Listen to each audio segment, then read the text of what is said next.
사랑합니다. 축복합니다. 오늘 우리가 함께 나누고자 하는 말씀은 마가복음 9장 21절에서 29절입니다. 예수께서 그 아버지에게 물으시되 언제부터 이렇게 되었느냐 하시니 이르되 어릴 때부터니이다. 귀신이 그를 죽이려고 불과 물에 자주 던졌나이다. 그러나 무엇을 하실 수 있거든 우리를 불쌍히 여기사 도와주옵소서. 예수께서 이르시되 할 수 있거든이 무슨 말이냐? 믿는 자에게는 능히 하지 못할 일이 없느니라 하시니 곧 그 아이의 아버지가 소리를 질러 이르되 내가 믿나이다. 나의 믿음 없는 것을 도와주소서 하더라.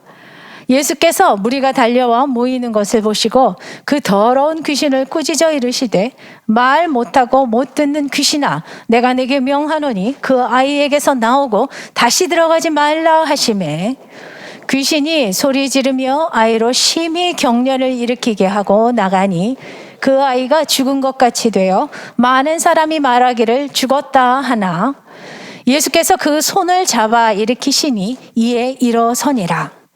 집에 들어가심에 제자들이 조용히 묻자오되 우리는 어찌하여 능히 그 귀신을 쫓아내지 못하였나이까? 함께 읽습니다.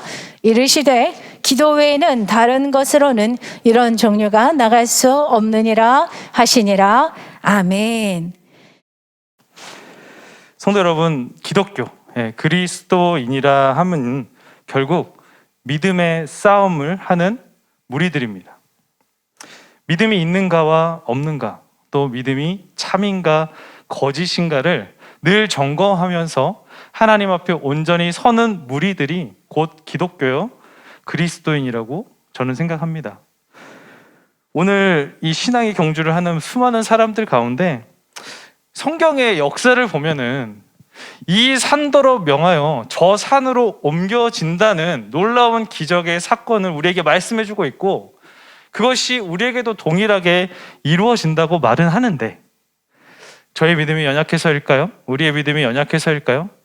이 성경의 역사가 남의 이야기일 뿐 나의 이야기랑은 전혀 무관한, 하나님은 나의 삶 속에서는 침묵하고 있는 것 같은 그런 불만과 또 불안과 두려움과 불안감으로 살아가는 것이 또 우리의 모습은 아닐까라는 생각을 해보게 됩니다.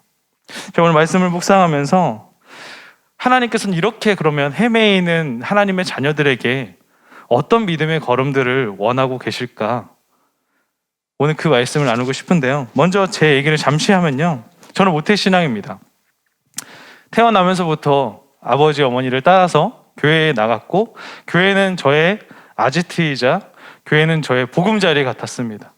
늘 주일이면은 교회에 있는 것이 너무나 일상적이었고 그 교회에서 그냥 장로님, 집사님, 권사님 만나는 것이 저의 늘 삶 속에 당연한 것처럼 오히려 그것이 아니면 제 삶에 어색함이 느껴질 정도의 삶을 살았죠. 제가 통틀어서 성인이 되기까지 지금까지 한번 살펴보면요, 20살이 되기 전까지 교회를 딱 한 번 빠졌더라고요. 그 한 번은 남자들이 하는 수술 때문에. 그 수술 때 빠지고는 한 번도 빠지지 않았어요. 제 몸에 우환과 고열이 있어도 늘 교회에 나가서 예배를 드리고 온 뒤에 집에서 약을 먹고 쉬는 것이 저의 삶이었습니다. 저희 부모님들께서는 신앙의 훈련이 그것이라고 또 그 시기에는 생각하셨던 것 같아요. 주일을 절대 거스르지 않고 주일 성수를 하는 것이 당연히 하나님 앞에 우리의 모습이어야 된다고 생각을 하셨기 때문에 부모님께서는 그 아픈 아들을 데리고도 예배를 드리고 다시 집에 와서 누이고 늘 기도하고 걱정하시던 모습들이 아직도 생각이 납니다. 그렇게 저는 고등학교 시절 가정의 어려움으로 인해서 하나님을 더 깊이 경험했습니다. 가정의 예배를 드리면서 오히려 가정 안에 수많은 믿음의 조상들은 있었지만 우리의 믿음의 가정이 온전히 서지 못했던 것들을 아버지께서 깨달으셨고 그 경제적인 어려움 속에서 가정 예배를 드렸고요. 그로 인하여서 하나님을 더 깊이 만났어요. 그리고 정말 이제는 그 사랑을 전하는 자가 되고 싶어서 신학대학교에 들어갔고 신학대학교에서 말씀과 기도로 훈련을 잘 받았겠죠. 열심히 받았습니다. 그리고 군대에 갔다 와서 참 군대에서도 하나님께서 얼마나 저를 보호해 주셨는지 몰라요. 7명의 동기들이 있었어요. 같은 대대로 간, 같은 여단으로 간. 근데 그 7명 중에 6명이 크리스찬이었고요. 그 4명이 지금 목회의 길을 걷고 있습니다. 너무 신기하죠? 같은 친구들을 만났는데 다른 대대는 안 그러는데, 다른 여단들은 안 그러는데, 그때 모였던 7명 중에 왜 크리스찬들을 묶어주시고 같이 믿음의 걸음을 걷게 하시는지, 하나님께서 끝나고 나니까 저를 얼마나 사랑하시는지를 알게 됐고요. 그 친구들을 통해서 같이 믿음으로 또 신앙으로 어마어마하게 교제를 했던 것 같아요. 친구 룸메이트 때문에 매일 아침 5시에 일어나서 성경을 보는 게 저의 일과였습니다. 제가 하나님에 대한 특별한 특심이 있어서가 아니라 그 친구가 하고 있어서 저도 어쩔 수 없이 해야 되는 모습들이 군대에서의 저의 모습이었어요. 그러니까 저 이 모습만 보면 저는 그리스도인이고 또 믿음 있는 자의 모습이죠. 근데 군대를 전역하고 난 뒤에 제 인생의 시름이 시작됩니다. 전역을 하고 왔어요. 장교로 갔다 왔기 때문에 경제적인 어려움이 없을 거라 생각했습니다. 그러나 여전히 저희 가정에 경제적인 어려움들이 해결되지 않은 많은 부분들이 있었습니다. 제가 세웠던, 군대 생활하면서 세웠던 모든 계획들은 벽에 막히기 시작했습니다. 그러면서 저는 29살에 하나님에 대한 신뢰가 조금씩 무너지기 시작했습니다. 29살까지 저를 지켜주셨지만 그 막히는 벽 하나하나를 만날 때마다 하나님을 의심하기 시작했고요. 하나님은 정말 살아계십니까를 질문하기 시작했습니다. 신대원 1학기를 복학을 앞두고 더욱더 큰 그 씨름을 했던 것 같습니다. 그 씨름 속에서 저는 하나님께 참 모진 말들도 많이 했던 것 같아요. 정말 지금 생각해보면 부끄럽고, 지금 생각해보면 믿음 없는 자의 정말 1등이 저의 모습같이 느껴질 정도로 하나님께 삿대질하면서 당신의 능력은 무능력합니다, 당신은 정말 무능력한 자입니다 라고 새벽마다 하나님께 부르셨던 것 같아요. 그리고 어느 순간 냉담함이 찾아옵니다. 왜냐하면 하나님이 나에게 침묵하는 것 같아서 하나님 당신 마음대로 하십시오 라고 말하기까지 했던 게 저의 모습이었어요. 그런데 하나님께서는요, 저를 참 사랑해 주셔서 약봉강가에서 야곱을 만나 주신 것처럼 저를 만나 주셨고요.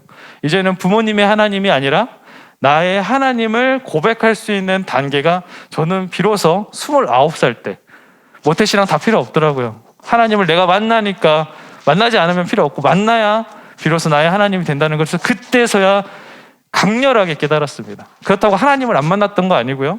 하나님을 꾸준히 만나왔는데 그제서야 29살 때부터 지금까지 이르기까지 하나님은 절대로 나를 떠나지 않으시고 나와 영원히 함께하고 계시는 것을 신뢰할 수 있는 것.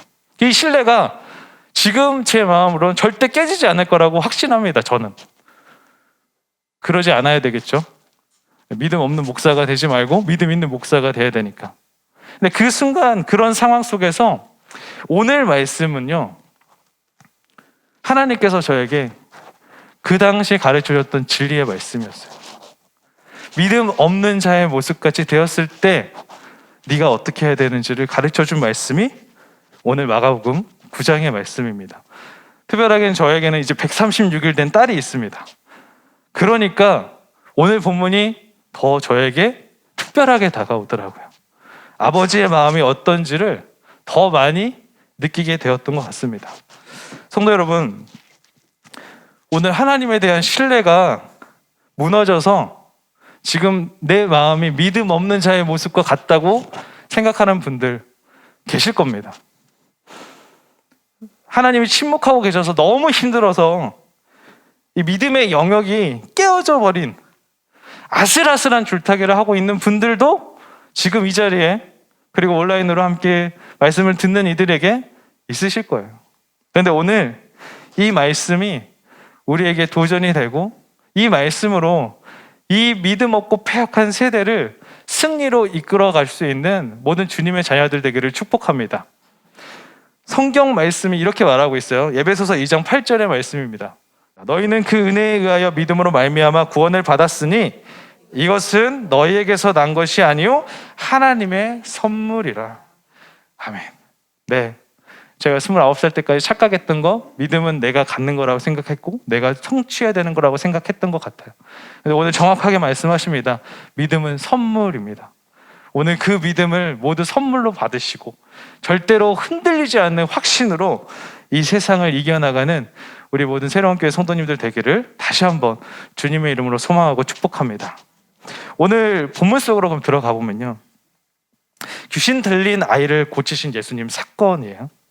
이 말씀은 마태, 마가, 누가복음에 다 기록되어 있습니다. 마태복음 17장, 누가복음 9장, 마가복음 9장에 다 기록되어 있는 말씀이에요.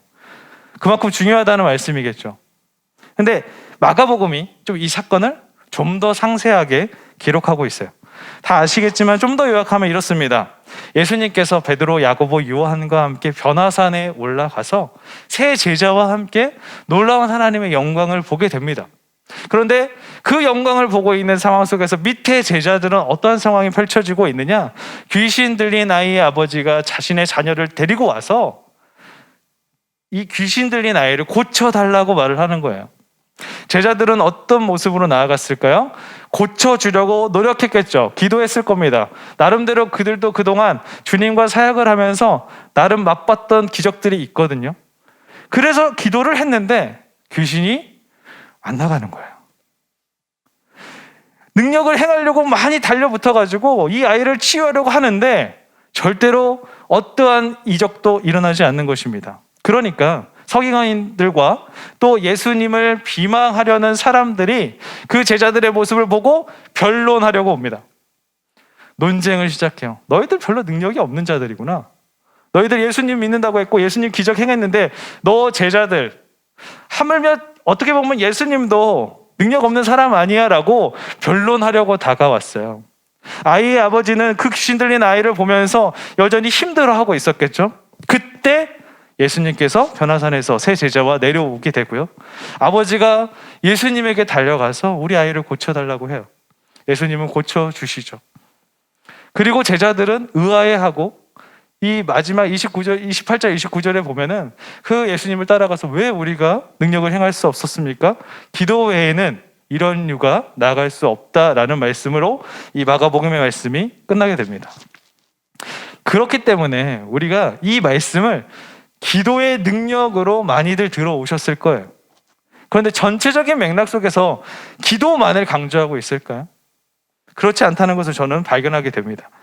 이 마태복음 17장에 보면은요, 이런 말이 나와요. 믿음이 없고 패역한 세대. 마가복음의 말씀을 보면 믿음이 없는 세대. 누가복음의 말씀을 보면 믿음이 없고 패역한 세대라는 말이 기록되고 있습니다. 결국 이 말씀은요, 믿음이 없는 세대들에게 믿음을 가르쳐주는 본문의 말씀임을 우리가 볼 수 있는 거죠.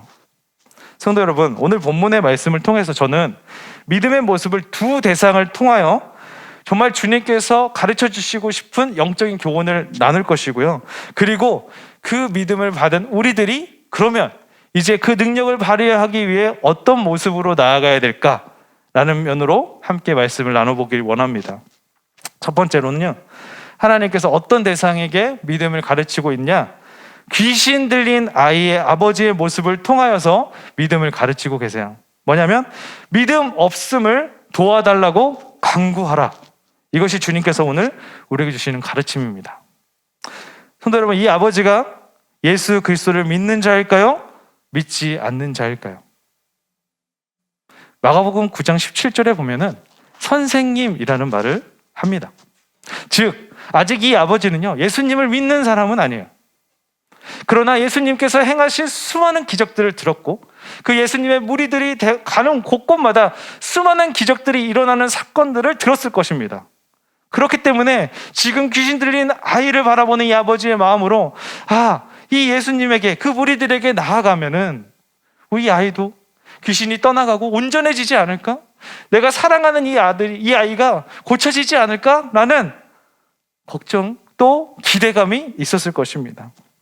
그래서 이 귀신 들린 아이를 데리고 소망을 품고 나아간 거죠. 근데 예수님이 안 계시는 거예요.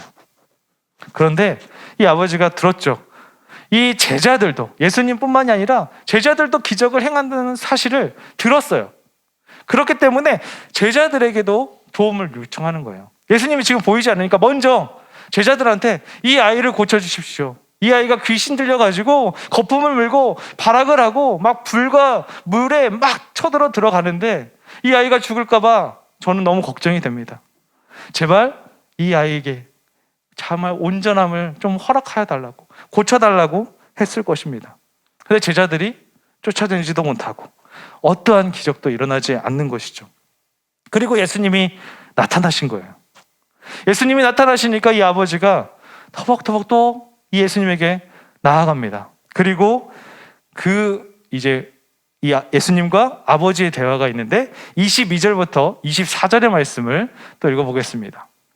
읽겠습니다. 시작. 귀신이 그를 죽이려고 불과 물에 자주 던졌나이다.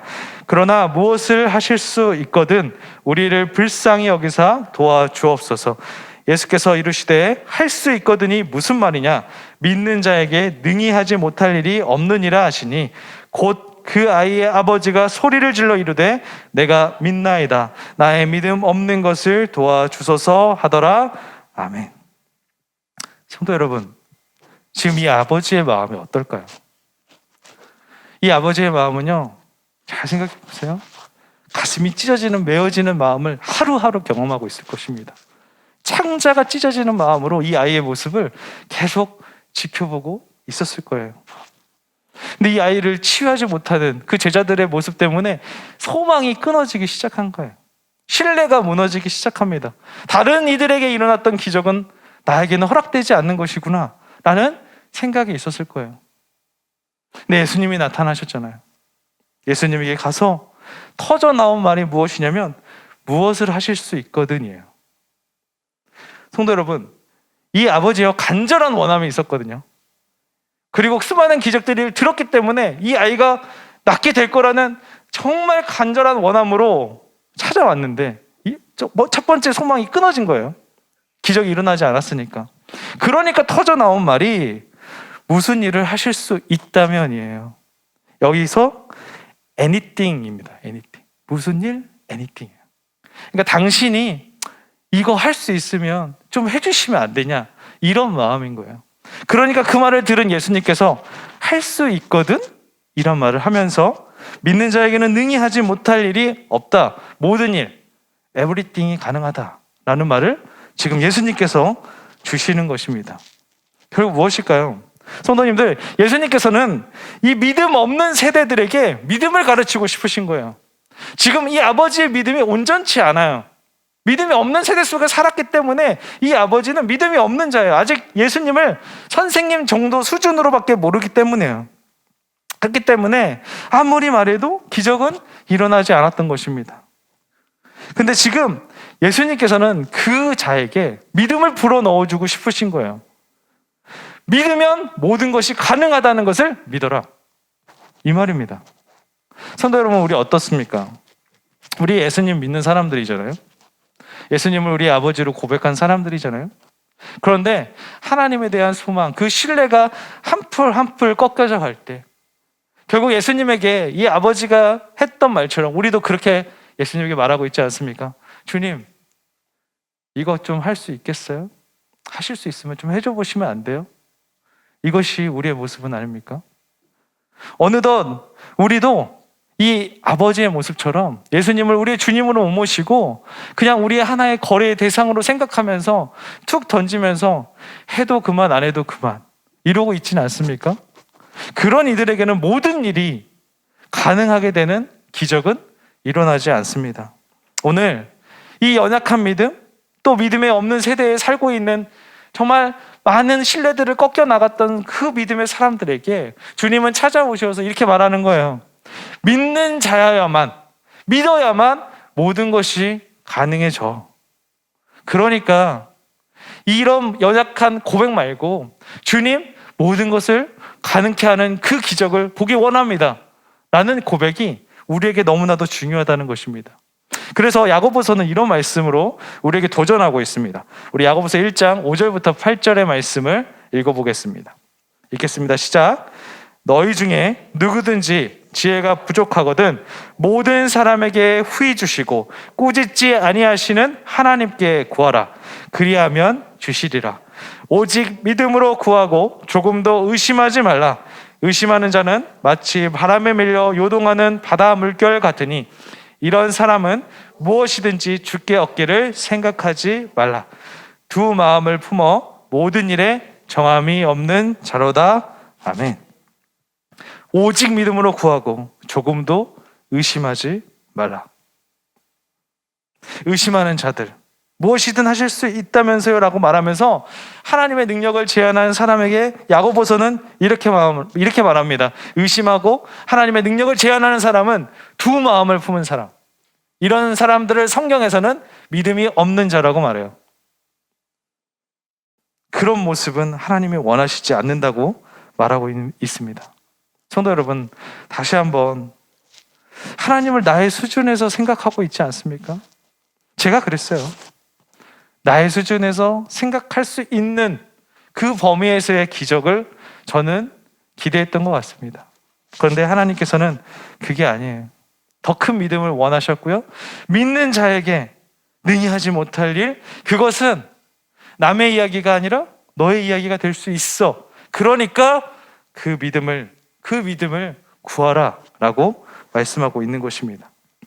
성도 여러분, 오늘 소망이 꺾여져서 믿음이 연약해지고 하나님에 대한 신뢰가 깨진 모든 분들에게 오늘 주님의 음성이 들려지길 원합니다. 믿는 자에게는 모든 것이 가능하다. 이 고백이 있길 원하고요. 우리의 연약함을 예수님도 잘 아시고 성경도 잘 알고 있는 것 같아요. 그래서 이 아버지의 고백, 아버지의 외침이 우리가 나아가야 될 믿음의 방향성이라는 거예요. 그 아버지가 어떻게 말하죠? 달려가서 소리 지르며 말합니다. 우리의 믿음 없음, 나의 믿음 없음을 도와주소서라고. 내가 믿습니다. 아니에요. 이 아버지는 아직 믿는 자는 아니에요. 나의 믿음 없음을 도와주십시오. 나의 믿음 없음, 이것이 이 아버지의 현실이죠. 그런데 지금 이 아이 아버지는 깨달은 거예요. 예수님께서 말씀하시니까 깨달은 거예요. 믿음이 들어온 겁니다. 믿음을 선물로 받았어요. 그러니까 내가 믿겠습니다. 그러니까 나의 믿음 없음을 도와주시고 제발 우리 아이를 살려주십시오. 이 24절의 고백을 제가 한번 저의 표현으로 다시 한번 이런 말을 보니까 이래요. 주님 맞습니다. 내가 믿음이 없어요. 내가 믿음 없는 것 아시죠? 그러니까 도와주세요. 그 믿음 받아서 내가 믿음으로 말미암아 모든 것을 가능하게 해주신다는 그 말 믿고 주님의 영광, 귀신 들린 내 아들의 온전해지는 모습을 보고 싶습니다. 모든 것이 가능하다는 주님의 말씀이 나의 것이 되길 원합니다. 이 아버지의 마음의 고백이 저는 이것이었을 것 같습니다. 사랑하는 성도 여러분, 예수님께서 우리에게 계속적으로 말씀해 줍니다. 너희는 믿음이 연약해. 너희들은 왜냐하면 믿음이 없는 세대에 살고 있고 패역한 세대를 살아가고 있기 때문이지. 그렇게 오늘 귀신 들린 아이의 아버지처럼 믿음 없음을 도와주소서, 믿음 없음을 도와주소서라고 간구하고 외쳐라, 부르짖어라. 그러면 그 믿음을 내가 너희에게 주겠다라고 말하고 있는 것입니다. 성도 여러분, 먼저 인정하셔야 돼요. 우리는 믿음이 없고 이 패역한 시대 속에 정말 믿음이 없는 자고 연약한 자입니다. 내가 믿음이 있다고 착각하고 살아갈 수 있어요. 경건의 모양만 있고 경건의 능력이 없는 채로 살아가는 것이 어떻게 보면 이 시대의 많은 그리스도인일지 모르겠습니다.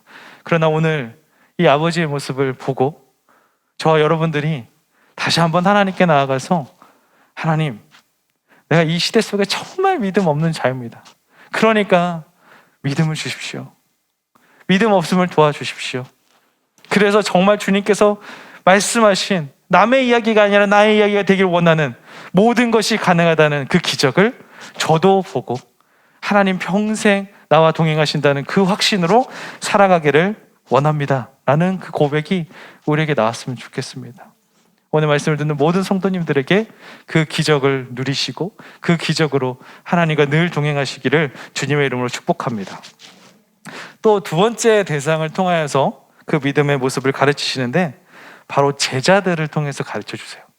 제자들을 통하여 가르쳐지는 모습은 참된 믿음의 성숙을 향해 나아가라 라고 말씀하고 있습니다. 우리 먼저 28절부터 29절의 말씀 읽어보겠습니다. 읽겠습니다. 시작. 집에 들어가심에 제자들이 조용히 묻자오되 우리는 어찌하여 능히 그 귀신을 쫓아내지 못하였나이까? 이르시되 기도 외에 다른 곳으로는 이런 종류가 나갈 수 없느니라 하시니라. 아멘. 예수님께서는요, 제자들을 부르시고 또 제자들을 이 세상에 파송하실 때 예수님과 같은 권능을 허락하셨어요. 예수님이 취하는 모든 능력을 제자들도 취할 수 있도록 허락하셨습니다. 그리고 파송하세요. 이 오늘 본문이 마가복음이니까 마가복음의 연장선에서 보면요, 마가복음 6장 7절에서 13절에 보니까 이런 말들이 나와요. 12 제자를 부르사 둘씩 보내시며 더러운 귀신을 제어하는 권능을 주시고, 7절 말씀이고요, 제자들이 나가서 회개하라 전파하고 많은 귀신을 쫓아내며 많은 병자에게 기름을 발라 고치더라. 13절의 말씀입니다. 성도 여러분, 실로 이 제자들을요, 우리가 무시하면 안 돼요. 제자들은 진짜 예수님의 권능을 받았고 예수님의 파송을 통하여서 많은 기적을 행했던 자들입니다. 그런데 그런 제자들이 오늘 귀신을 쫓아내는 능력을 발휘하지 못하는 거예요. 제자들의 상황, 제자들의 마음을 한번 살펴보면요, 어리둥절하고 당황하고 어떻게 해야 될지 몰라서 정말 허둥지둥 되던 모습이 이 제자들의 모습일 거예요.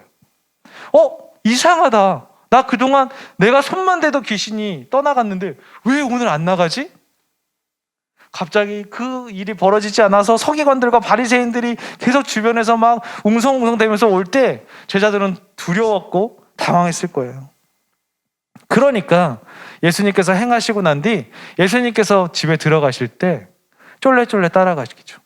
그리고 조용히, 어떻게 보면 기어가는 소리로 예수님께 질문했을 거예요. 예수님, 왜 우리가 어찌하여 그 귀신을 쫓아내지 못했나요? 그동안 우리 귀신 쫓아내는 권능 받아서 행했는데 왜 우리 그러지 못했나요? 그리고 나서 29절에 주님께서는 기도 외에 다른 곳으로는 이런 유가 나갈 수 없다라고 말씀하시는데, 이렇게 되면은 그럼 제자들이 기도를 안 해서? 라고 생각할 수 있겠죠. 그런데 마태복음 17장에 보니까 답이 있어요. 마태복음 17장 20절 말씀 읽어보겠습니다. 읽겠습니다. 시작. 이르시되 너희 믿음이 작은 까닭이라.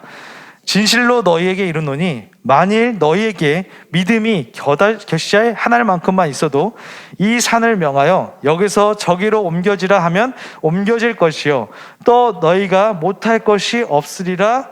아멘. 예수님께서 이 말씀을 통하여 제자들과 무리들에게 꾸짖었던 믿음이 없는 세대, 믿음이 없는 패역한 세대라는 말씀을 떠올릴 수 있는 구절이에요. 결국 이 제자들이요, 믿음이 없는 사람들이었던 것입니다. 여기서 믿음이 작은 까닭이라고 말하지만 바로 다음에 믿음의 겨자씨만한 믿음만 있었어도 라는 말이 나오죠. 겨자씨는 어떤 크기냐면 거의 눈에 보이지도 않을 정도의 작은 씨앗입니다. 그 씨앗 정도의 믿음만 있었어도 놀라운 기적을 행했을 텐데 너희는 그런 믿음도 없었다라고 말을 하고 있는 것이죠. 그래서 너희들은 기적을 행할 수 없었다라고 말하는 거예요. 성도 여러분, 왜 예수님께서는 사랑하는 제자들이 계속 주님의 사명을 감당하고 있는데 왜 지금 이런 말씀으로 제자들의 길을 꺾고 있을까요? 왜 제자들이 믿음이 없다 하셨을까요? 지금 제자들의 상황을 한번 살펴보면요, 주신 권능을 행해서 예수님의 이름을 높이고 하나님 나라의 영광을 위하여 나아가야 되는데, 사실 제자들은요, 이 능력을 행하면서 누가 예수 그리스도의 우편에 앉을까, 누가 더 크냐, 사실 마가복음 이 9장 29절 이후에 누가 더 크냐를 쟁론하는 장면이 등장합니다. 그러니까 제자들의 마음에는 내가 이 권능을 행해서 예수님의 인정받고 사람들의 인정받고 내가 그 보좌의 우편에 앉는 것이 그 제자들의 마음이었다는 거예요. 그렇기 때문에 그 믿음 없는 모습이었기 때문에 절대로 그 기적이 행해지지 않았음을 지금 예수님께서는 꾸짖어 말씀하고 있는 것입니다. 결국 예수님께서 어떤 역할을 가지고 이 땅에 오셨는지를 제자들은 그것을 이해하려 하지 않았던 거예요. 예수님은 어떤 사역의 진정한 도를 가지고 사역을 하셨을까? 우리 마가복음 8장 34절의 말씀을 잠깐 읽어보면요, 읽겠습니다. 시작. 무리와 제자들을 불러 이르시되 누구든지 나를 따라오려거든 자기를 부인하고 자기 십자가를 지고 나를 따를 것이니라. 이것이 예수 그리스도의 사역의 핵심입니다. 나를 부인하는 거예요. 오직 십자가의 도만을 선포해야 되고요. 오직 십자가의 예수 그리스도만 환하게 영광을 비춰줘야 되는데 지금 제자들은 그렇지 않았다는 거예요. 한 번 기적이 행해질 때마다 내가 이 정도의 기적을 행할 수 있는 사람이구나. 나는 능력이 있구나. 나는 세상 사람들에게도 이제는 우러러 볼 만한 존재가 되었구나. 한번 이 아이의 아버지를 한번 살펴볼까요? 이 아이의 아버지가 이 아이를 데려왔을 때 제자들은 내가 이 아이를 고침으로 인해서 또 인정받아야지. 예수님께서 오셨을 때 이 아이가 고쳐진 모습을 보고 나를 칭찬해 주실 거야. 그리고 나는 예수 그리스도께서 이 땅의 왕이 됐을 때 그 보좌의 우편에 내가 앉게 될 거야.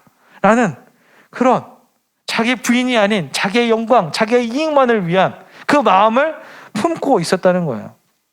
그러니까 예수님께서는요, 이 제자들에게 너희들의 믿음이 작은 까닭이야.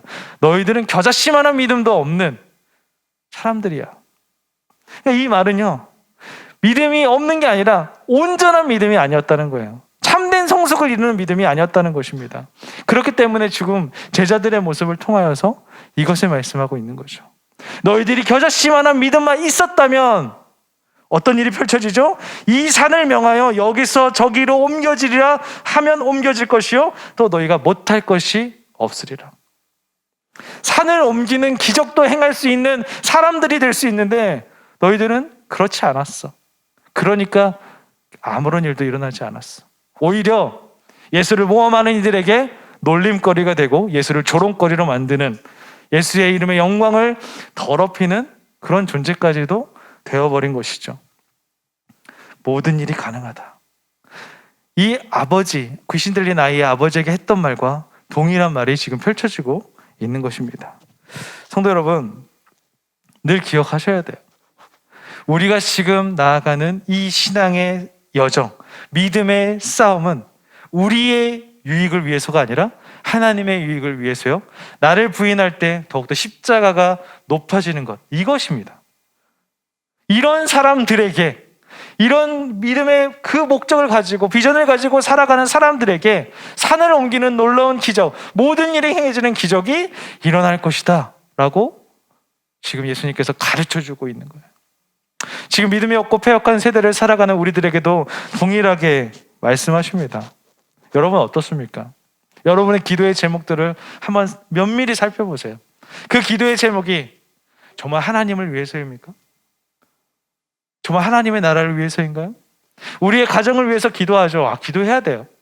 근데 우리 가정이 풍요로워지고 우리의 가정의 모든 문제들이 해결됨으로 인해서 추구하는 그 목적, 그 방향성은 무엇입니까? 그것을 인하여 하나님의 비전을 위해 나아가는 믿음의 가정 되기를 원합니다. 그렇게 기도하고 계십니까? 그럼 정말 잘하고 있는 거고요. 그 가정에 산을 옮기는 놀라운 기적은 일어날 것입니다. 그러나 우리의 가정만 잘 되면 돼. 우리 자녀들만 잘 되면 돼. 우리 남편만, 우리 가정만 하나님께서 풍요롭게 해주시면 돼. 그리고 나서 하나님을 잃어버린다면 그 가정에는 어떠한 기적도 일어나지 않을 것입니다. 왜냐하면 겨자씨만한 온전한 믿음도 그 가정에는 없기 때문이죠. 오늘 이 제자들을 통하여 주시는 말씀, 제자들이 어떤 사람들이에요? 3년간 예수님과 공생애를 다녔던 사람들입니다. 누가 봐도 믿음의 사람들이에요. 그런데 지금 주님께서는 제자들에게 혼내고 있는 거예요. 너희들이 믿음이 작은 까닭이야. 믿음 없어. 오늘 이 가르침이 우리의 가르침 되길 원합니다.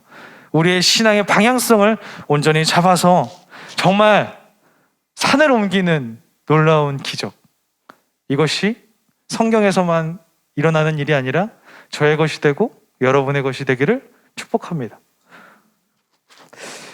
이렇게 믿음을 가르치고 난 뒤에 나타나는 말씀이 바로 기도예요. 우리 29절 말씀 한번 읽어보겠습니다. 이르시되 기도 외에 다른 것으로는 이런 종류가 나갈 수 없느니라 하시니라. 아멘. 이겁니다, 이거. 기도만을 강조하는 게 아니에요. 이런 믿음 있는 것 외에 기도하면 다른 거 다 이루어진다고 말씀하고 있는 것입니다. 이 기도에 관한 수많은 학자들이 있지만 이 아레이 토레이라는 사람이 있는데 이런 말을 해요.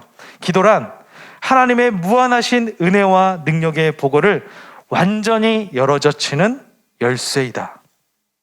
네, 기도가 이런 믿음의 기준이 된 기도가 되면은 하나님의 능력의 보화를 열어버리는, 완전히 열어젖히는 열쇠가 될 수 있다는 거예요. 이런 기도가 능력을 행하게 된다고 말씀하고 있는 것입니다. 성도 여러분, 정말 우리는 믿음이 없고 패역한 세대 가운데 놓여져 있습니다. 이 시대가 너무나 얼마나 악한지 모르겠어요.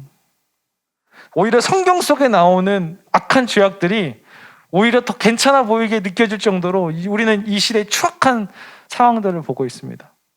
이런 세대 속에 믿음의 사람들로 살아간다는 것 결코 쉽지 않죠. 그런데 이런 사람들에게 오히려 도전하고 있는 거예요. 이런 믿음의 사람들이 넘치고 넘쳐야만 하나님께서 놀라운 기적도 행하시지만 그 믿음의 사람들을 사용하셔서 하나님의 나라를 세워 가신다고 말씀하고 있는 것이죠. 오늘 예수님의 제자들에게 그리고 우리들에게 도전하고 있는 것은요, 이런 믿음을 선물로 받았잖아? 너희들 그랬잖아? 그럼 이제 기도해. 온전한 믿음을 소유한 신자들의 기도가 하나님의 능력을 행할 수 있고 하나님의 능력을 보게 되는 놀라운 역사가 일어날 것이야. 기도 외에 기도 종류를 통하여서 귀신을 쫓아내는 능력도 너에게 보게 될 것이다 라고 말씀하고 있는 것입니다. 성도 여러분, 귀신 들린 아이의 아버지는 기도하지 못했습니다. 왜일까요? 아직 예수 그리스도를 온전히 알지 못했어요. 자신의 믿음 없음을 비로소 예수님을 만났을 때 믿음을 선물 받고 깨달았기 때문에 그제서야 이제 기도하기 시작한 거예요. 믿음이 없으면 절대로 기도할 수 없습니다. 예수님이 우리 안에 들어와야 기도할 수 있는 거죠. 제자들은요, 하나님의 능력을 구하는 기도를 하지 못했습니다. 왜일까요? 그들은 겨자씨만한 그 믿음이 없었어요. 온전한 믿음이. 하나님의 나라를 세워가는 것이 아니라 자기의 나라를 세워가고 있었기 때문에 주님께서는 그들로 기적을 행하게 하지 못하셨습니다. 행하지 못하게 하셨어요. 그냥 기도하지 못한 거죠. 오늘 이 제자들에게 이런 많은 일련의 사건들을 통하여서 이제 기도의 중요성을 말씀해주고 있는 거예요. 야, 믿음이 없는 세대잖아. 이 패역한 세대 속에 너희들이 해야 될 것은 너희들의 믿음을 언제나 하나님 앞에서 점검하는 기도를 해야 되고, 그리고 난 뒤에 하나님의 능력을 구하는 기도를 해야 된다. 그래야만 오늘 내가 너희들에게 수없이 말했던, 앞에부터 계속 얘기했던 이 산이 저 산으로 옮겨지는 놀라운 기적, 모든 것이 가능하다는, 믿는 자에게는 모든 것이 가능하다는 그 기적을 너희들도 보게 될 거다. 너희들 앞에서 깔짝깔짝 그냥 기적적으로 행했다고 너희들이 뭔가 된 거라고 생각하지 말고, 정말 너희들이 예수 그리스도의 제자라면 어떻게 삶의 방향성을 잡아야 될지 그것을 점검해라 라고 예수님께서 말씀해주고 있는 것입니다. 성도 여러분, 이런 상황이 돼야만 이제 그때 기도의 강구가 일어나면은 하나님의 능력, 창고의 열쇠가 열리는 모든 것이 가능하게 되는 역사가 일어날 줄 믿습니다. 성도 여러분, 하나님의 능력을 보고 싶지 않으십니까? 먼저 믿음 없음을 구하시고 믿음을 선물로 받아서 온전한 믿음으로 향하여 나아간다면, 이제 그때 기도하면 하나님은 모든 것이 가능하다는 역사를 이루어 주실 줄 믿습니다. 오늘 우리들에게 그 놀라운 은혜의 현장이 되고 그것이 우리의 믿음이 되었으면 좋겠어요. 정말 제가 아이를 돌아볼 때마다 그동안 참 많은 실수라기보다는 참 이 성경이라는 말씀으로 그냥 원론적인 얘기들을 많이 해왔던 것 같아요. 이 아이를 보니까 이 패역한 시대 속에 어떻게 아이를 키워야 될지 막막하기만 합니다. 그래서 기도가 나오는 것 같아요. 사실 저보다 저희 아내가 더 기도하는 모습을 더 많이 보게 되는 것 같아요. 몰래 갔는데 기도하는 모습을 보고 제가 감동을 먹었습니다. 목사보다 낫구나. 믿음 없는 목사요. 저를 통했던 것 같은데, 이 폐역한 세대 속에 우리의 자녀들이, 우리의 가정이, 그리고 우리 개인이 어떻게 하나님 앞에 온전히 설 수 있을까요? 제일 중요한 것, 믿음을 선물로 받는 거예요. 성도 여러분, 인정하세요. 계속 내 믿음의 연약함을 인정하세요. 더 큰 믿음을 구하십시오. 주님은 주실 것입니다. 그 믿음으로 기도하세요. 믿음 없이 기도하지 않고 믿음 받아서 기도해야 능력의 보고가 열리게 될 거예요. 오늘 서론부에 말했지만 하나님이 침묵하는 것 같은, 정말 소망이 모두 끊어져서 진짜 믿음의 영역에서 이탈하고 싶은 아슬아슬한 줄타기를 하고 있는 분들이 이 자리에 계실 거예요. 계실 거예요. 흔들리지 마십시오. 그 아슬아슬한 줄타기를 멈추시고 다시 주님의 전 앞에 내오십시오. 십자가 앞에 무릎을 꿇으시고 참된 믿음을 달라고. 믿음이 없는 세대에 살다 보니까 흔들렸던 것뿐이에요. 그러나 하나님은 단 한시도 우리를 떠나지 않으셨거든요. 그 사실을 믿으시고, 주님, 내 잠시 방황했어요. 하나님 나와 함께 했는데 잠시 방황했어요. 다시 믿음 주십시오.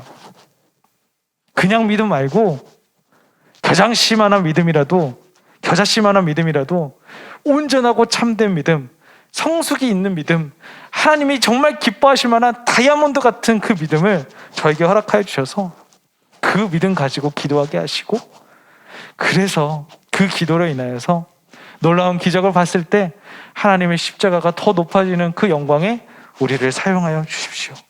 이것이 우리의 기도 되기를 소망합니다. 말씀을 마치겠습니다.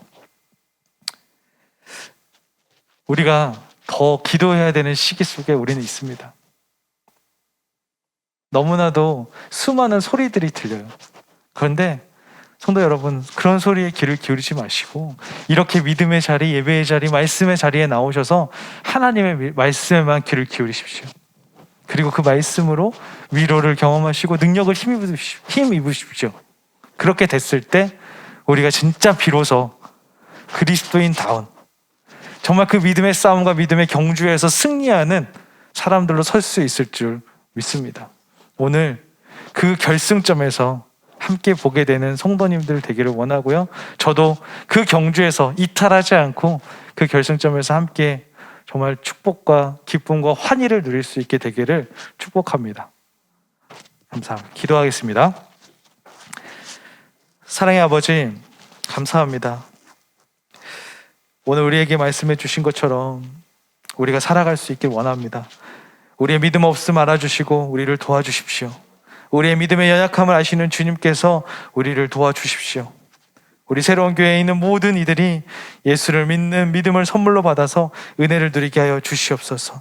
또한 주님, 온전함을 바라고 참된 것을 기대하시는 하나님, 우리가 겨자씨만한 아주 작은 믿음이라도 온전하고 참된 믿음을 가지고 예수님이 보시기에 칭찬받기에 합당한 믿음의 성숙을 이루어가기를 원합니다. 하나님, 오늘 우리의 연약하고 깨어지고 상한 마음에 주님 찾아오셔서 그 주님의 터치로, 주님의 기름 부으심으로 회복을 경험하고 능력을 힘입는 시간 될 수 있도록 주여 인도하여 주시옵소서. 이 모든 기도에 신실하게 응답하실 주님을 기대하며 살아계신 예수 그리스도의 이름으로 기도드립니다. 아멘.